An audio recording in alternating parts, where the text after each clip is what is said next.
اب عام بندہ کہے گا 63 سال، 63 سال حضور کی زندگی کے ایک پہلو بشریت کی عمر ہے. 63 سال عمر ہے مگر حضور کی بشریت کی عمر ہے. اچھا بشریت کہاں سے شروع ہوتی ہے؟ جس دن بچہ ماں کی گود میں آتا ہے اور روتا ہے، نہ ہوئے تب بھی نہیں شروع ہوتی. دائی یہی سب سے کہتی کہ رویا ہے یا نہیں رویا ہے. زندگی کا پہلا رونا جس دن وہ روتا ہے نا، اس دن بچی حیات شروع ہوتی ہے. یہ الگ بات کہ حضور علیہ الصلوۃ والسلام کی بشری حیات بھی ایسے نہیں شروع ہوئی ہے، وہ بھی آگے چل کے بات کریں. اچھا بشری حیات 63 مانتے، اس پہ کوئی دوسری رائے نہیں ہے، کوئی اختلاف نہیں. تو کیا اللہ نے صرف اسی بشری حیات کی قسم کھائی؟ اگر ہم یہ کہہ دیں تو قرآن کی بہت سی آیتوں کا انکار کرنا پڑ جائے گا. اللہ قرآن میں حضور کی حیات صرف بشری حیات پہ بات نہیں کرتا، کسی اور حیات پہ بھی بات کرتا ہے. وقت نہیں میں ڈیٹیل میں جاؤں، میں بڑی جلدی سے ایک دو حوالے آپ کو دے رہا ہوں. قرآن مجید کی سورہ بقرہ کی آیت نمبر 133 پڑھی. اللہ کہتا ہے ام کنتم شہداء اذ حضر یعقوب الموت. محبوب جب یعقوب علیہ السلام کے پاس موت حاضر ہو گئی، ام کنتم شہداء، کیا تو اس کا شاہد اور گواہ نہیں ہے؟ تو دیکھ نہیں رہا تھا؟ پوچھ رہا محبوب تو اس کا گواہ نہیں ہے؟ تو عینی شاہد نہیں ہے؟ جب یعقوب کے دروازے پہ موت آگے کھڑی ہو گئی، اس نے اپنے بیٹوں کو بلا کے پوچھا تھا کہ میرے بعد کس کی عبادت کرو گے؟ یہ آیت طویل آیت ہے، مگر اللہ نے محبوب کو قرآن میں کہا محبوب تو اس وقت شاہد، تو گواہ، تو موجود نہیں تھا جب یعقوب کے دروازے پہ موت کھڑی تھی.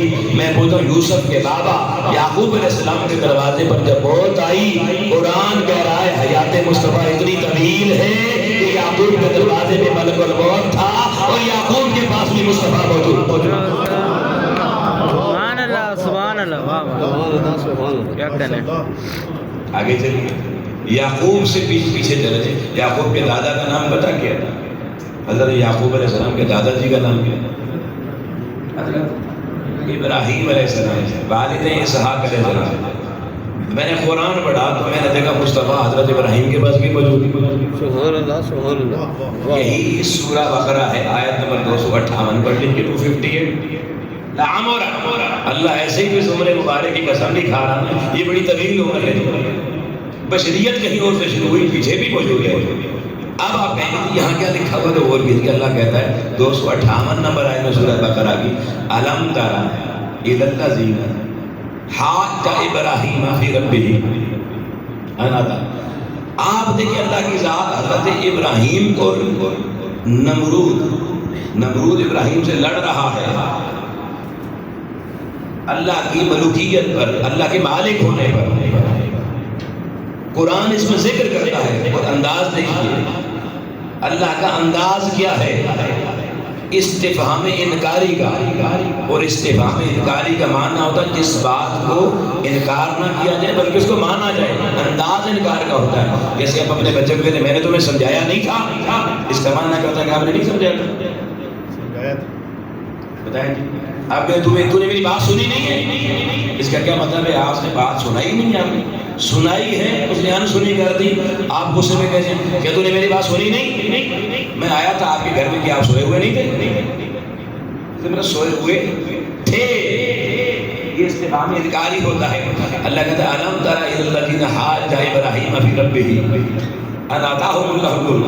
آپ لوگوں کو قرآن مجید یہ کہہ رہا ہے کہ نمرود ابراہیم سے رب کے بارے میں جھگڑ رہا تھا، مگر یہ آیت شروع کہاں سے؟ الم تری. محبوب جب نمرود ابراہیم سے جھگڑ رہا تھا میرے رب کے بارے میں، الم تری، تو دیکھ نہیں رہا تھا؟ کیا کہ سبحان اللہ سبحان اللہ سبحان اللہ سبحان اللہ سبحان اللہ. تو دیکھ نہیں رہا تھا. تو دیکھیں ابراہیم علیہ السلام سے نمرود جھگڑے تو اللہ کہ محبوب تو دیکھ نہیں رہا. اس کا معنی ہے کہ محبوب تو ہی تو دیکھ رہا تھا. تو اگر حیات نہ ہو، مجھے بتائیں آپ نے پیدا ہونے سے پہلے مجھے دیکھیے. اچھا چلیں اور انداز میں بات کرتے ہیں. آپ کی ماں، آپ کے باپ جب ان کی شادی ہوئی اس سے پہلے آپ کو جانتے تھے؟ آپ ان کو جانتے تھے؟ کیوں نہیں جانتے؟ ماں باپ نہیں تھے؟ پہلے نہیں تھے، اس لیے وہ آپ کو نہیں جانتے تھے، آپ انہیں نہیں جانتے تھے۔ اچھا، حتیٰ کہ آپ ماں کے وجود میں آ کے تب بھی وہ آپ کو نہیں جانتے تھے، اس لیے کہ پتہ ہی نہیں تھا کہ لڑکا ہے کہ لڑکی ہے، آپ کو نہیں جانتے۔ آپ کا کوئی نام تھا پہلے؟ مجھے بتائیں جی، مثلا مثال کے طور پر علامہ نوید صاحب بیٹھے ہیں، ان کی عمر میں مثال میں 30 سال ہے، ان کے والد محترم کی عمر مثال تو 60 سال ہے، تو ان کی عمر 30 سال ہے۔ 35 سال پہلے ان کا نام کسی کو پتا تھا نبی؟ میری بات سمجھ میں آ رہی؟ میں کہہ رہا ہوں قرآن پڑھو، قرآن مجید کی سورہ نمبر 61 پڑھو، سورہ سب آیت نمبر 6 پڑھو۔ حضرت عیسیٰ علیہ السلام اپنی امت کو بٹھا کے کہتے ہیں مبشرا برسول یاتی من بعدی اسمہ احمد، میں تمہیں خوشی کی خبر سنا رہا ہوں، غمی کی نہیں، خوشی کی خبر سنا رہا ہوں۔ اور خوشی کی خبر تو ہم تو پیدا ہوئے تو مٹھائی آئی تو خوشی کی خبر چلی، مگر عیسیٰ حضور کے بشری حیات کے شروع ہونے سے 5 صدیاں پہلے اپنی امت کو سامنے بٹھا کر کہہ رہے ہیں میں تمہیں خوشی کی خبر سنا رہا ہوں، میرے بعد ایک رسول آنے والا ہے، میں اس کا جاننے والا ہوں اور تمہیں نام بتا کے جا رہا ہوں، اس کا نام رکھا ہوا ہے اللہ نے، اس کا نام احمد ہے۔ سبحان اللہ، سبحان اللہ، سبحان اللہ۔ کوئی حیات ہے یا نہیں؟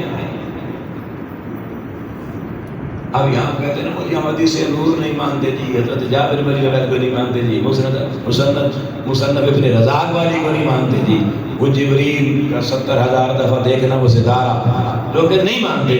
ارے بابا حدیث نہیں مانتے نا قرآن بھی نہیں مانتے، میں تو قرآن پڑھ کے بتا رہا ہوں۔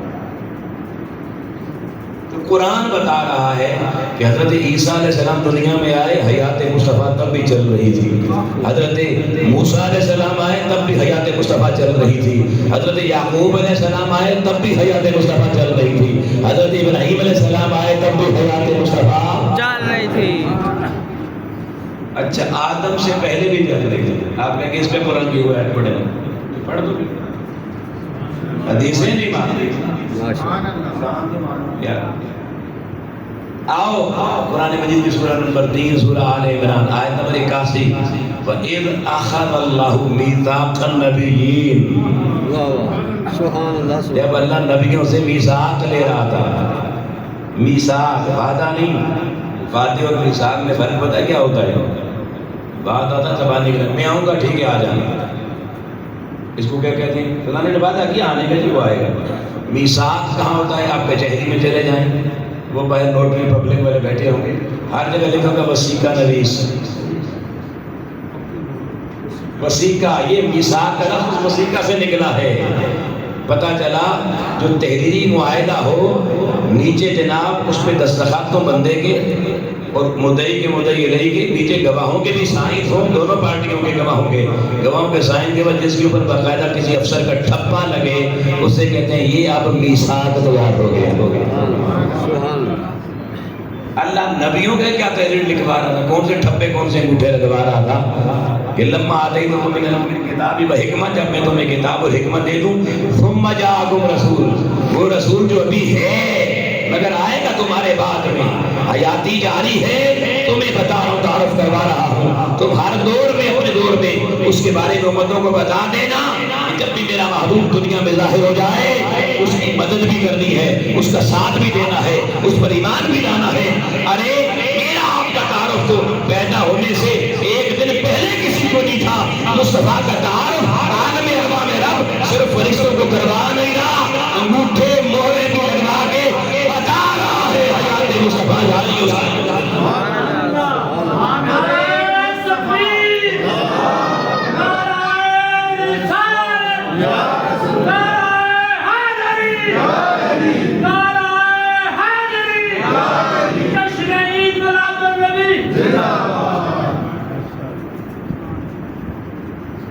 اللہ کہتا ہے لوگو لعب ہو رہا، میں اس سونیا تیری اس حیات کی قسم کیوں نہ کھاؤں جب دنیا بنی ہی نہیں تھی، نظام کائنات بنا نہیں تھا، ایک میری حیات کا سلسلہ تو تھا، دوسرا کائنات میں کسی حیات کا سلسلہ اگر موجود تھا تو میرے محبوب محمد مصطفیٰ وہ تیری حیات کا سلسلہ تھا۔ سبحان اللہ سبحان اللہ، ماشاء اللہ ماشاء اللہ۔ اور صرف سلسلہ نہیں تھا، تیرا ذکر تھا، اس لیے کہ ان اللہ و ملائکتہ یصلون علی النبی، اللہ تجھ پہ درود پڑھ رہا تھا۔ آپ اپنے بچے کا نام رکھنے سے پہلے بھی تعارف نہیں کروا سکتے، اللہ جس محبوب پہ درود کب سے پڑھ رہا ہے، جب سے ہے تو پتہ چل گیا، جب سے وہ ہے تب سے میرا اپنا مصطفیٰ ورنہ سونے ایسی حیات کی قسم کیوں نہ کھاؤں، اس حیات کی قسم کیوں نہ کھاؤں جو اتنی خوبصورت حیات اور اتنی طویل ہے۔ اور اگر بشری میں بھی آ جائیں تو یہاں بھی لوگوں کا ایک مقابلہ ہے، وہ کہتے ہیں نہیں صحیح والی تو 40 کے بعد سیکھوں، صحیح والی تو پہلی والی اور سیکھوں۔ اب مجھے بتائیں اگر حضور کی 40 سالہ حیات نبوت اور رسالت کے نور سے بھری ہوئی نہ ہوتی تو نبوت اور رسالت جس حیات میں نہ ہو اس میں عیب ہوتا ہے، نبی معصوم ہوتا ہے نا، غیر نبی تو معصوم نہیں ہوتا۔ تو 40 سالہ حضور کی حیات میں پھر آپ کو ماننا پڑے گا عیب موجود ہے معاذ اللہ۔ اور پتہ ہے اللہ قرآن میں اس 40 سالہ حیات کو کتنا ویٹ دے رہا ہے، اللہ قرآن میں 40 کے بعد والی حیات کو اتنی عزت اہمیت نہیں دے رہا جتنی 40 سے پہلے والی کو دے رہا ہے۔ آپ حیران ہوں گے کہ یہ قرآن میں کہاں لکھا ہے، یہ بھی پڑھ دوں اور اہمیت بھی بتا دوں، سنیں پھر حضور علیہ السلام نے اعلان نبوت کیا۔ ہمیشہ سے انسانوں کا طریقہ یہ تھا کہ جب کوئی نبی کوئی رسول اپنی نبوت و رسالت کا اعلان کرتا ہے انسانیت اس سے دلیل مانگتی کہ کیا دلیل ہے کہ آپ نبی ہم کیسے مان لیں آپ؟ ہر نبی اللہ کو کہتا اللہ کوئی معجزہ دے جس کو دکھاؤں، اور معجزہ کہتے اس کو جس کے سامنے انسان کی عقل عاجز آ جائے گا، جس پہ بحث کرنے کے قابل نہیں کرے اور ماننے پہ مجبور ہو جائے۔ ہر نبی نے اپنی نبوت اور رسالت کو لوگوں کو منوانے کے لیے معجزہ دکھایا، تب امتوں نے مانا، تب امتیں بنی۔ باری آپ کی تیرے میرے محبوب کی ابھی پیچھے 40 سال کی حیات ہے جس میں لوگ نبوت اور رسالت نہیں مان رہے، کہتے نہیں بعد میں حضور کو بڑا بنایا تو نبوت نے بنایا، رسالت نے بنایا، وہ تو 40 سال کے بعد شروع ہوا۔ پہلے تو ہماری طرح کے تھے نا، کاروبار کرتے تھے، حلیمہ کی بکریاں چراتے تھے، فلاں کرتے تھے، فلاں کرتے تھے، عجیب عجیب باتیں سنتے ہیں نا۔ اگر آؤ لوگوں غور کرنا، اللہ کے محبوب نے کہا یا اللہ بندے کہتے ہیں میں نبوت اور رسالت کی کوئی دلیل دوں، میں نے کیا دکھاؤں؟ ورنہ تو کیوں دکھاؤں، تو کیوں دکھا، تو کوئی عیسیٰ موسیٰ جیسا تھوڑے، تو بھی اگر کوئی منظر دکھائے گا تو مانے گے، تو پھر تجھ میں اور باقی انبیاء میں فرق کیا رہ جائے گا؟ تو مولا میں کیسے منواؤں؟ کہا سونیا میں نے پچھلی 40 سال کی حیاتی ایسے ہی نہیں دی۔ سورہ نمبر 10 سورہ یونس آیت نمبر 16 وَقَدْ لَبِثْتُ فِيكُمْ عُمُرًا مِّن بَعْدِي، من بعد یہ من قبل ہی۔ لوگوں سمجھنا، اللہ نے یہ نہیں کہا کہ محبوب انہیں کہے کہ میں جو 63 کے بعد جو زندگی گزاروں گا اس کو دیکھنا وہ بڑی بے عیب ہوگی پھر مجھے مان لینا۔ کہا نہیں، فقط لبثت فیکم عمرا من قبلہ، میں نے تمہارے درمیان آج کی ڈیٹ سے پیچھے جو 40 سالہ حیات گزاری ہے، آؤ مصطفیٰ اللہ کی طرف سے تمہیں چیلنج کرتا ہے، اگر مصطفیٰ کی 40 سالہ حیات میں ایک بھی عیب نظر آئے، نہ مجھے نبی ماننا نہ خدا کو خدا ماننا، اور اگر مصطفیٰ کی 40 سالہ حیات میں بے عیب ہے تو مان لو مصطفیٰ بھی سچا خدا۔ سبحان اللہ سبحان اللہ سبحان اللہ سبحان اللہ۔